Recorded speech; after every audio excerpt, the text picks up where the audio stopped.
اب بیٹیوں کے بارے میں جو ہمارے ہاں ایک پرورش کا ہو رہا ہے کہ جی ہماری بیٹی تو سارا دن کمرے کے اندر رہتی ہے, وہ کسی سے ملتی نہیں ہے, وہ باہر نہیں نکلتی ہے, لیکن آپ کو پتہ ہے کہ جو آپ نے بچی کو کمرے کے اندر جو گیجٹس دی ہوئی ہیں اس نے پوری دنیا کو گلوبل ولیج بنا کے رکھا ہوا ہے, اور وہی بچی شاید جو باہر پردہ کر کے نکلتی ہو وہ بہت بڑی کوئی ٹک ٹاکر ہو یا بہت بڑی کوئی ایسی نیگیٹو سرگرمی کے اندر انوالو ہو, اور پھر جو یہ اس کی سائیکولوجیکل ہیلتھ کو ڈسٹرب بالکل. اور اب آپ دیکھیں کہ سوشل میڈیا کے اوپر یہ جو آج کل ہمارے پاس اپرچونٹی بہت ہے, آپ کسی کو بھی ایک میسج کے فاصلے پہ آپ کسی سے بھی کسی ریلیشن شپ کے اندر آ سکتے ہیں, آپ کسی سے بھی کسی بھی سچویشن کی ڈیمانڈ کر سکتے ہیں. تو اب آپ یہاں پہ دیکھیں کہ میرے پاس جو یوتھ سے ریلیٹڈ پرابلم آتے ہیں وہ 60% وہ بچے ہوتے ہیں جو اپنے لو افیئر کی وجہ سے آتے ہیں, جو ڈپریشن کا شکار ہو جاتے ہیں, جو ایڈکشن کا شکار ہو جاتے ہیں, جو دوسرے سائیکولوجیکل پرابلم کا شکار ہو جاتے ہیں. اب دیکھیں اب بچہ یوتھ میں ہے, اب اس کی یہ ڈیمانڈس بھی شروع ہو گئی, اور پھر اس کے ساتھ ساتھ اس نے پڑھنا بھی ہے, اس نے ایک نئے انوائرمنٹ کے اندر بھی جانا ہے, اور وہ پریشرائز بھی ہے اپنے پیرنٹس کی طرف سے. تو پھر آپ کیسے توقع کر سکتے ہیں کہ وہ ہیلدی اور پروڈکٹیو شہری جو ہے وہ بن سکے؟ تو یہاں پہ آپ نے کیا کرنا ہے, سب سے پہلے تو یہ کہ بچوں کو جو ہمارے اسلامک پوائنٹ آف ویو سے, اگر آپ کو نئی سائیکالوجی آتی ہے, آپ کو کچھ بھی نہیں آتا, آپ ماں باپ ہیں اور پیرنٹس جو ہیں وہ اپنے بچوں کو سب سے بہتر سمجھتے ہیں. آپ بچے کے سائیکالوجسٹ بھی خود ہیں, آپ اس کے ڈاکٹر بھی خود ہیں, آپ اس کے ٹیچر بھی خود ہیں. ماں بچے کی ایک ایک قدم سے پہچان لیتی ہے کہ اس ٹائم یہ کیا فیل کر رہا ہے, اس کے ایٹیٹیوڈ کے اندر کیا چینج ہے, اس کے بیہیویئر کے اندر کیا چینج ہے. آپ نے تھوڑا سا اس کو ٹائم دینا ہے. صحیح. جتنے بھی لوگ مجھے صرف یہ کہہ دینا کافی نہیں ہے کہ یہ بچپن میں تو میری ساری باتیں مانتا تھا, اب اچانک سے اسے کیا ہو گیا ہے, وہاں ہم نے فوکس رہنا ہے کہ کیوں ہوا ہے. اگر یہ بچہ آج جو ہے وہ بدتمیزی کر رہا ہے, بد اخلاقی سے پیش آ رہا ہے, یہ بات نہیں مان رہا, تو اس کے پیچھے ریزنز کیا ہیں. اور ہم کچھ بھی نہ کریں, جتنے بھی پیرنٹس مجھے سن رہے ہیں, آپ بچے کو سائیکالوجسٹ کے پاس نہ لے کے جائیں, آپ کسی تھراپسٹ کے پاس نہ لے کے جائیں. صرف ایک کام کر لیں خدا را کہ اپنے بچے کو آدھا گھنٹہ ایک دن میں سے دے دیں, جس میں آپ اپنے بچے کو سامنے بٹھا کے اپنا موبائل فون چھوڑ کے, اس کا موبائل فون چھوڑ کے صرف اس کے دل کی بات سنیں. صحیح. اگر آپ یہ نہیں کر سکتے تو آپ یہ کریں کہ ایک ٹائم کا کھانا سب لوگ مل بیٹھ کے ایک جگہ پر کھائیں, تاکہ آپ لوگوں کی جو سوشل باؤنڈنگ ہے وہ مضبوط رہے. جب آپ نے ہر کسی کو اس کی سپیس دے دی, یہ جو پرسنل سپیس ہے, کیوں ہمارے اسلام میں بھی کہا گیا ہے کہ مومن کا امتحان اس کی تنہائی میں ہے, کیونکہ تنہائی جو ہے وہ سب سے زیادہ ڈسٹرکشن کی طرف جاتی ہے, آپ کو آئسولیشن کی طرف لے کے جاتی ہے. تو جتنے بھی پیرنٹس جو ہیں, میں کوئی آپ کو اتنا یعنی کہ ٹیکنیکس نہیں بتا رہی ہوں, یہ تو آپ کر سکتے ہیں کہ اپنے بچے کے پاس بیٹھیں, اس کا پرابلم سنیں, سمجھیں, اور اپنے بچے کے ساتھ جب وہ یوتھ میں ہے, جب وہ نوجوانی میں ہے, تو انٹریکٹ کرنے کی کوشش انٹریکٹ کریں, اور آپ کا ریلیشن شپ ایسا ہو جیسے دوستانہ رویہ ہونا چاہیے. بچپن میں آپ اس پہ سختی کریں, اور جوانی میں آپ اس کے ساتھ دوستوں کی طرح رہیں, کیونکہ وہ آپ سختی کی عمر سے باہر نکل آیا ہے. ہمارے ہاں کیا ہوتا ہے, جیسے وہ بڑا ہوتا ہے جی باپ اس کو تھپڑ لگا رہا ہوتا ہے, مار پاڑی ہوتی ہے, اس کی سیلف رسپیکٹ ڈیمیج ہوتی ہے, وہ ایگوئسٹک ہو جاتا ہے, وہ کہتا ہے کہ جی مجھے میری رسپیکٹ ہی نہیں ہے, وہ اور زیادہ سائیکولوجیکل پرابلم. بالکل, اور نہ چاہتے ہوئے بھی وہ ایسی ڈائریکشنز اڈاپٹ کر لیتا ہے جو کہ اس کے مستقبل کے لیے یا اس کی زندگی کے لیے نقصان کا سبب بنتے ہیں. اور ایسے بہت سارے بچے جرائم کے مرتکب ہوتے ہیں, کرمنل ایکٹیویٹیز میں پڑ جاتے ہیں, کہ جن کو گھر سے اگنورنس ملتی ہے, جن کو گھر سے توجہ نہیں ملتی. اور ڈیفینیٹلی زیب, آپ نے بھی ایسے بہت سارے کیسز فیس کیے ہوں گے, ایسے بہت سارے افراد سے ملی ہوں گی, کوئی ایک آدھا ایکسپیرینس ہمارے ساتھ جو ہے وہ شیئر کرنا چاہیں گی؟ وہ ایکسپیرینس شیئر کرنے سے پہلے میں ان کی بات کی, بہن کی بات کی ایک ایکسٹینڈڈ بات کرنا چاہتی ہوں. انہوں نے بات کی کہ بچوں کو سننا چاہیے, یہ بہت امپورٹنٹ ہے جو کہ ہم نے سننا بند کر دیا. ایک سائیکالوجسٹ ہیں یا ریسرچر ہیں, ان کو جان بال بھی کہتے ہیں, مغربی ملک کے بہت پرانے. انہوں نے نکالا تھا ایک اٹیچمنٹ تھیوری. اس کا مطلب یہ تھا کہ انسان جب کسی شخص کے ساتھ اٹیچ ہوتا ہے تو اس کی مینٹل اینڈ فزیکل بینگ بہتر ہوتی جاتی ہے. اور یہ اٹیچمنٹ تھیوری ہمیں مذہب میں ملتی ہے. ہمارا مذہب مونوتھسٹک ہے, مطلب ایک خدا کو ماننے والا, اور ہمیں یہ تھیوری اس لیے دی جاتی ہے کہ ہم نماز کے تھرو اللہ کے ساتھ اٹیچ ہوتے ہیں, ان سے ہر ذکر کرتے ہیں, ہر بات کرتے ہیں, ہر دکھ کرتے ہیں, اس سے ہم ہلکا فیل کرتے ہیں. تو یہ ہمیں تھیوری, کیونکہ ہمیں مذہب میں دے دی ہے, تو ہمیں مذہب بڑا اس چیز میں مطلب ہمیں سکون دیتا ہے, جو کہ ہم نے اپنے بچوں کو یہ چیز سکھانی ہے. ایک مغربی ممالک میں اٹیچمنٹ تھیوری تھی, ہمیں 1400 سال پہلے یہ تھیوری مل گئی ہے کہ اگر ہمیں کوئی بھی نہیں ہمیں سننے والا تو اللہ تو ہے سننے والا. ان سے بات کرو, ان کے آگے روتے ہیں لوگ, اللہ کے آگے گڑ گڑاتے ہیں نمازوں میں, تو وہ کیا اس کے بعد فیل کرتے ہیں, ہلکا فیل کرتے ہیں. آپ بچوں کو سننا بند کر رہے ہو, وہ اپنے آپ کو شٹ ڈاؤن کر دے گا. الٹیمیٹلی وہ کیا کرے گا, وہ اپنے دوستوں کے ساتھ شیئر کرنا شروع کر دے گا. اب دوست بھی اسی ایج کے ہیں سارے, وہ بھی نادان ہے, انہیں کیا, وہ کیا ایڈوائز آپ کو پراپر کریں گے, ان کو بھی نہیں, جب اس کا حل پتہ ہوگا تو وہ بچہ کیا پتہ غلط راہوں پہ چلا جائے. یہ ساری چیزیں جو ہے نا شروعات ہیں آپ کے کرمنل انٹینٹس کی طرف, انٹینشنس کی طرف. بچے جو ہیں جب ان کو گھر سے سپورٹ نہیں ملتا وہ کرمنل مائنڈڈ ہونا شروع ہو جاتے ہیں, غلط صحبت میں گھس جاتے ہیں, غلط صحبت ان کو سننا شروع کر دیتی ہے, وہ اس میں ایزی فیل کرتے ہیں اور ان کے جو بھی ان کے ایکشنز ہیں وہ اڈاپٹ کرنے شروع ہو جاتے ہیں. جو بھی ہمارے پاس جس طرح کے کرمنلز آتے ہیں, اسپیشلی اگر بچے ہیں یا مائنرز ہیں جنہوں نے کوئی کرائم کیا ہے, یہ چھوٹی چھوٹی چیزیں, چوری چکاریاں, کسی سے غلطی سے قتل بھی ہو جاتے ہیں. تو آپ جب ان سے جب میں بات کرتی ہوں, جب ان سے میں ذکر کرتی ہوں کہ یہ آپ کا کیا بیک گراؤنڈ ہے, ایسا کیوں کیا, کیا ہوا, کیونکہ ڈاکٹر اور لائر کو کہتے ہیں کہ کوئی چیز چھپانی نہیں چاہیے, تو پھر ہم کلائنٹ سے ہر چیز معلوم کرتے ہیں.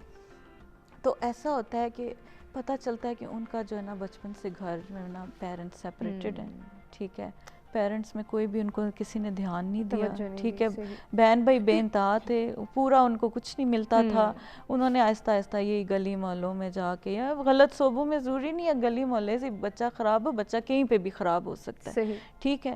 تو ادھر پیچھے میرا کہنے کا مقصد یہ ہے کہ بیک گراؤنڈ میں جو بچہ جو جوانی میں اس طرح ڈپریشن میں یا کرمنل بن جاتا ہے, اس کا انوائرمنٹ, اس کے ساتھ لوگ کیسے رہے ہیں, وہ سب افیکٹ کرتا ہے, ڈیفینیٹلی, ٹھیک ہے, وہ سب افیکٹ کرتا ہے. آپ وہ کہتے ہیں نا کہ every sinner has a future and every saint has a past, کہ جو آپ کو ابھی اچھا لگ رہا ہے وہ پہلے کیا پتہ کرمنل تھا.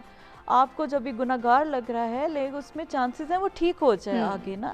تو جب آپ ایک کرمنل کو دیکھتے ہیں تو وہ پہلے بیچارہ ایک معصوم سا بچہ تھا, وہ پڑھنا چاہتا تھا, وہ لکھنا چاہتا تھا, اس کے پیرنٹ اگر کچھ مطلب اگر وہ ہیں بھی ایسے ریسورسفل لیکن انہوں نے دھیان نہیں دیا, ٹھیک ہے, کوٹھی بنگلہ ہر چیز بچے کو دی ہے, اس کو مطلب اس کے ابھی پاؤں بھی نیچے بریک پہ نہیں جا رہے تو اس کو گاڑی تو ہونڈا سیوک کے پکڑا دیے اور گھر خالی پڑے ہوئے ہیں, شیشے کے بڑے بڑے گھر بنا لیے ہیں. تو بچہ آپ کے کیا خیال سے وہ اٹینشن دے گا پڑھائی کو؟ کبھی بھی نہیں. اس کو تو سب کچھ بنا بنایا مل گیا. تو یہ وہ ایسے لوگ بھی ہمارے ایلیٹ کلاس کے بھی بچے جو ہے کرمنل ایکٹیویٹیز میں چلے گئے. اچھا, وہ کس طرح کی ایکٹیویٹیز؟ وہ دیکھیں وہ کیا کرتے ہیں, وہ کچھ چیزوں کو ایز اے انجوائمنٹ لیتے ہیں, ٹھیک ہے.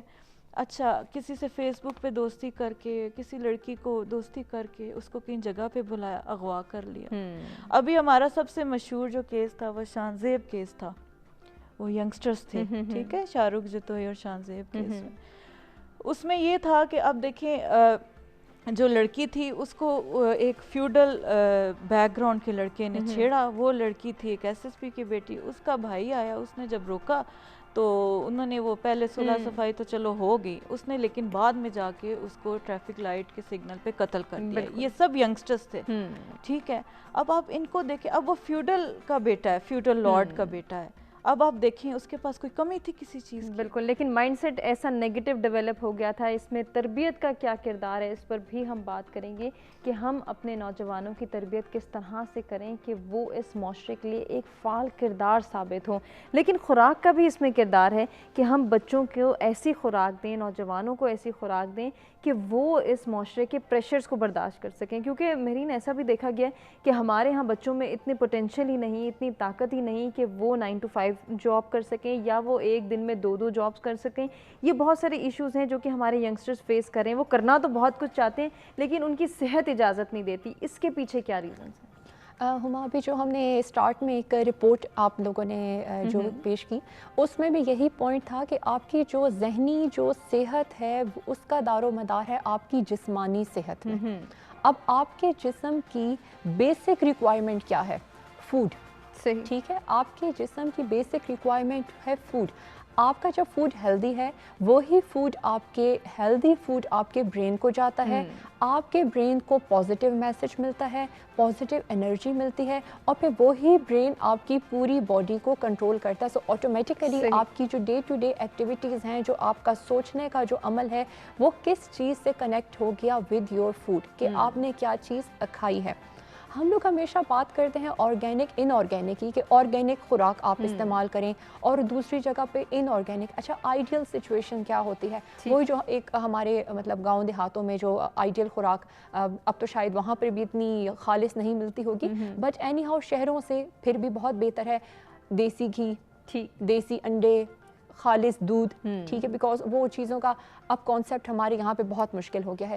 یا اگر بچوں کو دیں بھی تو ان کو ڈائجسٹ نہیں ہوتا، ڈائجسٹ نہیں ہوتا. کمپیریٹیولی آپ جب سٹیز میں چلے جائیں، بڑے شہروں میں دیکھیں، بھاگ دوڑ ہے، پروسیس چیزیں زیادہ ہیں، ان آرگینک زیادہ ہیں، ایزی ٹو کوک آئٹمس بہت زیادہ ہیں، ماں نے جلدی جلدی چیزیں بنا لی. وہ چیزیں جو آپ ایک مسالوں کی اگزامپل لے لیں، پہلے جو مسالے وہ کوٹ کوٹ کے گھروں میں بنائے جاتے تھے، اب وہی مسالے بنے بنائے ڈبوں میں آ گئے ہیں. اور پھر اس کی بھی ایک ذرا ایکسٹریم جو ایک فارم ہے کہ حلیم مسالہ کا ڈبہ مل گیا، نہاری مسالے کا ڈبہ مل گیا، قورمے کا ڈبہ مل گیا. تو ہر چیز اب وہ ریڈی ٹو کوک، آپ نے جسٹ مسالے ایڈ کیے اور وہ فلیور آپ کے پاس اویلیبل ہو گیا.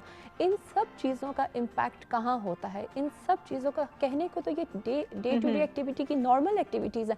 ہم شاید ان چیزوں کو اتنا بادر بھی نہیں کرتے کہ ہمارے کچن میں کیا ہو رہا ہے، ہماری گروسریز کیا ہو رہی ہیں. ایک فیملی جو ہے وہ 4 بندوں کی فیملی اگر ایک بڑا کین میونیز کا لے کر آتی ہے، ایک 4 بندوں کی فیملی اگر 10 لیٹر کوکنگ آئل استعمال کر رہی ہے، تو آپ خود اندازہ لگائیں کہ ایوریج پر ہیڈ ان کے گھر میں کوکنگ آئل کی کنزمپشن کتنی ہوئی. ٹھیک ہے، نہیں محسوس کرتے. لائک 2 لیٹرز پر منتھ میں ایک بندہ کنزیوم کر رہا ہے وہ کوکنگ آئل. آپ جسٹ اپنی ایک گروسری دیکھ لیں کہ آپ مہینے میں کتنی گروسریز لاتے ہیں. سو ڈیفینیٹلی جب آپ کا فوڈ اتنا زیادہ انہیلدی ہے، اتنا زیادہ پروسیسڈ ہے، میں نے پروگرام کے سٹارٹ میں بات کی تھی کہ ایملسیفائرز جو ہوتے ہیں، فوڈ ایڈیٹیوز جو ہوتے ہیں، آپ کبھی ان کے جتنے بھی یہ ڈبے ہوتے ہیں ان کے کبھی پیچھے آپ دیکھیں تو آپ کو ہر پروڈکٹ کا کوڈ ملے گا. ٹھیک ہے، کہ یہ اس پروڈکٹ کا، یہ اسپائسز کا یہ کوڈ ہے، یہ ان اسپائسز کا اتنا کوڈ ہے. آپ کی جو FDA ہے، فوڈ ڈرگ اتھارٹی، یہ آپ کو ہر فوڈ آئٹم کو رجسٹر کرنے سے پہلے اس کو ایک پروڈکٹ کوڈ دیتے ہیں. آپ نے کبھی نیچرل آئٹمس کا پروڈکٹ کوڈ دیکھا ہے؟ کبھی آپ نے چکی کا آٹا خریدتے ہوئے پوچھا ہے کہ آپ کا اس کا کیا کوڈ ہے؟ لیکن اگر آپ وہی چیز آپ پیکٹس میں بند لے کر آئیں گے تو آپ کو ایک بسکٹ کے ڈبے کا بھی پروڈکٹ کوڈ ہوگا، بیکاز وہ اس کمپنی کو لائسنس لینے کے لیے، رجسٹر کرنے کے لیے وہ فوڈ پروڈکٹ کوڈ FDA سے اپروو کرنا پڑتا ہے. سو یہ چیزیں آپ کو انہیلدی کی طرف لے کر جاتی ہیں. جب ہم یوتھ کی بات کرتے ہیں، بچوں کو زیادہ کس چیز کی ضرورت ہے؟ ان کو گروئنگ ایج میں ہیں، ان کو زیادہ پروٹینز دینی چاہیے، دودھ، انڈا، بادام، اخروٹ، گوشت سے بنی ہوئی اشیاء، تاکہ ان کو ان کی باڈی بلڈنگ ہو، ان کا مسل بنے، وہ اچھا سا گروم کرے. ان کو ہیلدی فیٹس کی ضرورت ہے، ان کو اچھے کاربوہائیڈریٹس کی ضرورت ہے. دے نیڈ گڈ فروٹس، ان کو فروٹس کی ضرورت ہے. آج کل چھوٹی چھوٹی بچیوں کو PCOS کے پرابلم کیوں ہیں؟ ان کو ہارمونس کے پرابلم کیوں ہیں؟ ایکنی پمپلس کے پرابلم کیوں ہیں؟ ٹھیک ہے، ان کی کوئی فزیکل ایکٹیویٹی کوئی نہیں ہے، ایکسرسائز نہیں ہے، واٹر انٹیک کچھ بھی نہیں ہے، اور جو چیز کھانی چاہیے وہ نہیں ہے، اور جو چیز نہیں کھانی چاہیے انکلوڈنگ آل دا فاسٹ فوڈ، بیکریز، برگرز، شاورما، کولڈ ڈرنکس، ان کا ایکسیسو یوز ہے. پھر ہم ایک بات کرتے تھے کہ کولڈ ڈرنکس ہیں، آج کل تو وہ فزی ڈرنکس میں پہ وہ انرجی ڈرنکس کی طرف اب یوتھ چلی گئی ہے کہ کہیں نہ کہیں وہ انرجی ڈرنک اب وہ اپنے آپ کو اتنا ایڈکٹ ہو گئے ہیں کہ وہ جب تک انرجی ڈرنک نہ لیں ان کو نارمل ڈرنک سے بھی ان کا گزارا نہیں ہوتا. سو بیسیکلی جو ہے وہ ایک ہم ایڈکشن کی چونکہ بات کرتے ہیں، فوڈ ایڈکشن بھی ایک مطلب ایک ایڈکشن ہے کہ آپ جس قسم کا فوڈ لے رہے ہوتے ہو، آپ کا ٹیسٹ پر آپ کا ذہن پھر اسی لیول کا فوڈ جو ہے وہ آپ سے ایکسپیکٹ کر رہا ہوتا ہے. اس چیز کو ہم all of a sudden discourage نہیں کر سکتے. ہم ایک اوور ویٹ اوبیس بچی جس کو PCOS کا پرابلم بھی ہے، تھائرائڈ کا پرابلم بھی ہے، ہارمونس کا پرابلم بھی ہے، آل آف اے سڈن اس کو لائف کو بالکل ٹوسٹ نہیں دے سکتے کہ کل تک یہ کھا رہی تھی تو آل آف اے سڈن چھوڑ دو. اس کو گریجولی تھوڑا تھوڑا کر کے کم کرنے کی ضرورت ہے. اور اس میں سب سے امپورٹنٹ چیز کیا ہے؟ میں یہ نہیں کہوں گی کہ اس میں پیرنٹس کا رول امپورٹنٹ ہے، اس میں میڈیا کا رول امپورٹنٹ ہے.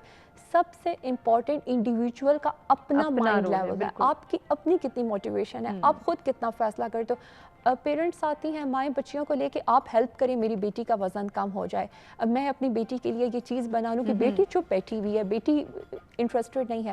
جب تک کہ وہ بندہ خود انٹرسٹڈ نہیں ہے اپنے ویٹ لاس سے ریلیٹڈ، اپنے ہیلتھ سے ریلیٹڈ، کوئی اس کو کروا نہیں سکتا. آپ اس کو جنک فوڈ کے لیے پیسے بند کریں گے، وہ ہو سکتا ہے کالج کیفیٹیریا میں کھا لے. آپ اس کو سموسے لانے بند کریں گے، وہ اپنی یونیورسٹی میں کھا لے گی، کالج میں لے لے گی. یہ تو ینگ لڑکیوں کی بات ہو گئی. ینگ لڑکوں کی بھی اسی قسم کے مسائل جب ہم دیکھتے ہیں کہ جب انہیں کہا جاتا ہے کہ اپنی فزیک پر دھیان دو، باڈی بلڈنگ کرو، تو وہاں پہ بھی ان کو سپلیمنٹس دیے جاتے ہیں یا کوئی نہ کوئی ایسی انآرگینک چیز دی جاتی ہے جو کہ اسٹیرائڈز بیس ہوتی ہے، جو کہ ان کے لیے نقصان کا سبب بنتی ہے. ان کو آرگینک چیزوں کے تھرو بھی تو ہم جو ہے وہ کہہ سکتے ہیں نا کہ وہ اپنی جان کو ٹھیک کر لیں، اپنی فزیک کو ٹھیک کر لیں. ہاں جی بالکل ہما، آپ کی بات بالکل ٹھیک ہے. موسٹلی جو ہے جم وغیرہ میں یہ چیزیں بہت زیادہ ہوتی ہیں کہ لڑکوں سے یہ کہا جاتا ہے کہ آپ یہ ہمارے جی یہ اسٹوریز ہیں، ٹرانسفارمیشن اسٹوریز ہیں، آپ دن میں 12 انڈے کھائیں. پرسنلی مجھے ایک دو ایسے ینگ لڑکے جو ہیں وہ آئے، انہوں نے وہ ملے، اور جب ان کو پلان میں ہم نے تھوڑا ریگولر روٹین کا ذرا پلان دیا تو انہوں نے کہا میں تو پہلے عادی تھا، میں ناشتے میں بھی 12 انڈے کھاتا تھا، میں لنچ میں بھی 6 انڈے کھاتا تھا، میں ڈنر میں بھی 5 انڈے کھاتا تھا، بیکاز میرے انسٹرکٹر نے مجھے یہ کہا تھا کہ اگر تمہیں باڈی بلڈ کرنی ہے تو تمہیں اتنی پروٹینز کی ضرورت ہے. دیکھیں ہائی پروٹین ڈائٹ ریکمینڈڈ ہوتی ہے.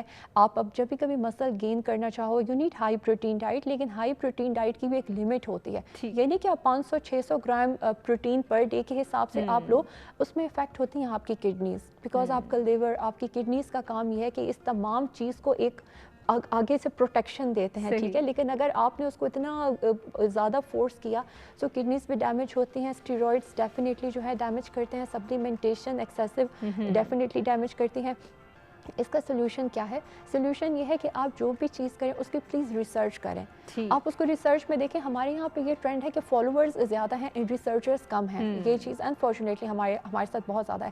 آپ جب بھی کوئی چیز دیکھیں اس کو ریسرچ کریں کہ میری ایج کے حساب سے، میری ہائٹ کے حساب سے مجھے کتنی پروٹینز کی ریکوائرمنٹ ہے، یا میری باڈی کی ریکوائرمنٹ ہے، میری باڈی کی ریکوائرمنٹ دے رہا ہوں یا نہیں. بہت سارے ایسے سولوشنز اور سجیشنز ہیں جن پر بات کرنا ضروری ہے، جن کو ڈسکس کرنا ضروری ہے، اور انہی سولوشنز اور سجیشنز کو جانیں گے اپنے تینوں مہمانوں سے. ایک بریک کی جانب ہمیں بڑھنا ہے، بریک سے واپس آتے ہیں، ڈسکشن کو آگے بڑھاتے ہیں.